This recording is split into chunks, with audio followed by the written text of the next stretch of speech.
Hi, everybody. It's Lorne Rubis, and welcome to Hot Topics. And thank you for working with us with our ongoing experiment to move this into the video format.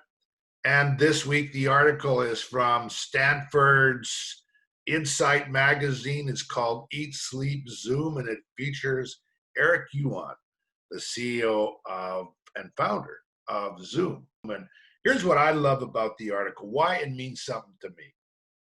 I was thinking about Yuan, this guy and where he's at and the incredible growth that Zoom is going through right now. I mean, you know, you know, they were expecting high growth, but like all of us, no one had thought they were going to go and get impacted by the COVID experience and explode out like they have. And by and large, even though there have been some security issues and issues of privacy, by and large, they've done a hell of a job managing the growth. And if you dig in their culture, there are really some cool things they're doing. And here's the underpinning of what I learned around thinking about and listening to Eric Yuan. Like everybody else, he can get zoomed out too. And on his peak times, he's doing like 19 Zoom meetings himself a day, and that's too damn much for anybody, or that could be overwhelming. And so, how does he anchor? What does he use as his reference point? And here we go with another top-notch CEO focusing on happiness and trust. So he doesn't talk about their cool IP and the technology. All that's important. Come on, we know it is. I mean, his background at WebEx and Cisco and everything provided him with, he's a technologist and a futurist. But Eric Yuan, from everything I can tell, is first and foremost a humanist. And he knows that if people are happy and they go home happy, all of the Zoom team members, then they're going to make a contribution in a way that's going to help manage this incredible growth. That's one side of the angle. And that can sound so trite or but the same idea was held by Tony Hsieh at Zappos. And when I was at ATB, our purpose statement had happiness right in the middle of our purpose statement. So it's declaring it and committing to it. Now, the other side of the coin for Yuan is trust. And he kind of refers to Covey book on speed of trust. The biggest cost of organizations is mistrust. It's more than headcount, it's more than anything, because we build in all this other redundancy by and large because we can't trust people. And I don't mean trust in the classic mistrust of, I don't trust you. It's typically because we try to build in some verification or assurance because the trust piece is missing. He knows, Eric Yuan knows, you cannot grow Zoom without trust being a core anchor, because there's no damn way with that kind of explosive growth you can stay on top of everything. There's no way. So you got to make sure that you're clear about your purpose, you're clear about your values, and happiness or trust are very important. Read the article if you can. I think you'll enjoy the humanness of Yuan. And I'm telling you what, I'm betting on Zoom. And I'm betting not because of the technology, although frankly, I think they're ahead of their competitors in a lot of cases. I'm betting on their leadership.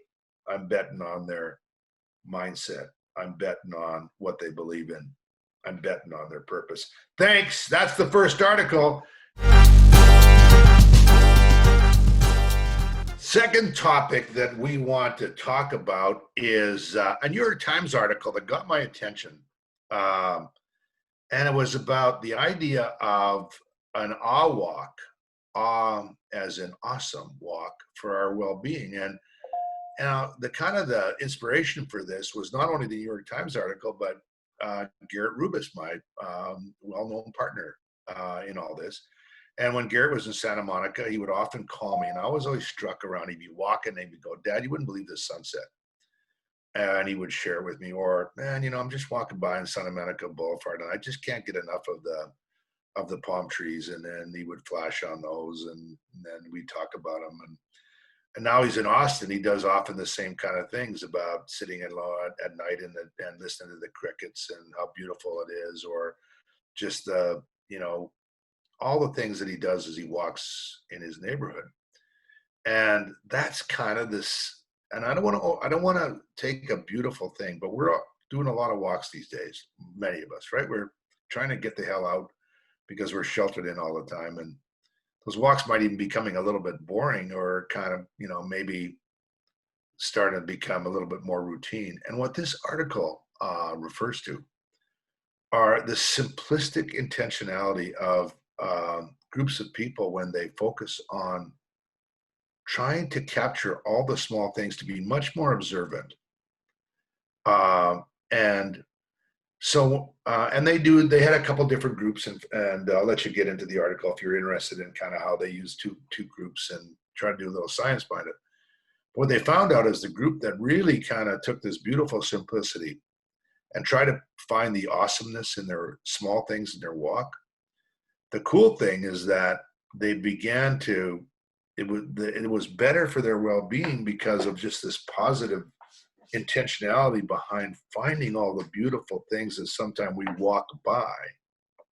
But the other cool thing is that as they started to take selfies, and people were asked to take selfies as they walk, is that over time they unexpectedly found that the selfies, that the individuals took less and less space. The individuals became diminished, and the pictures of the world around them became more central, which in some ways is kind of an interesting kind of outcome, isn't it? Because we're all part of this system, and when we see ourselves as part of, as opposed to the center of, I think it adds to our sense of, I think, just richness and well-being and the awesomeness. And so with that, I hope that you find that interesting, and that you kind of, it's a simple thing, but in some ways it's not, right? It's like putting the intentionality and the awesomeness back into our walk. So I hope that resonates with you. Wrap up, I just want to thank you again for being part of our community, and also encourage you to join all of our socials, get on our YouTube channel, subscribe. And I really want to invite you to show up for Wine Wednesdays, 3:30 Mountain Time, where we live stream with Lisa, Patrick, and I.